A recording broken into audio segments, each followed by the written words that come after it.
নমস্কার, আপনারা দেখছেন ত্রিপুরার খাস খবর। এই ভিডিওতে আপনাদের স্বাগত। ত্রিপুরায় গ্রেফতার করা হলো ড্রাগ পাচারকারীদের।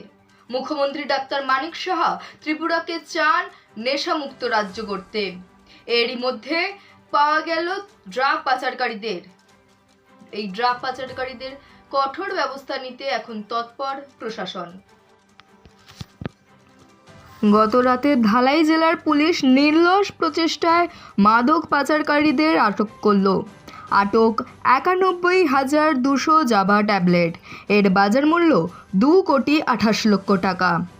এই জাভা ট্যাবলেট দক্ষিণ এশিয়ায় উৎপাদন হয়। নেশার এই ট্যাবলেট মূলত থাইল্যান্ড থেকে পাচার হয়ে ভারতে আসে। ঘটনায় সোনামুড়া এলাকার 3 জনকে গ্রেফতার করা হয়েছে। আটক একটি টাটা সাফারি গাড়ি। এনডিপিএস আইনে অপরাধীকারীদের গ্রেফতার করা হয়।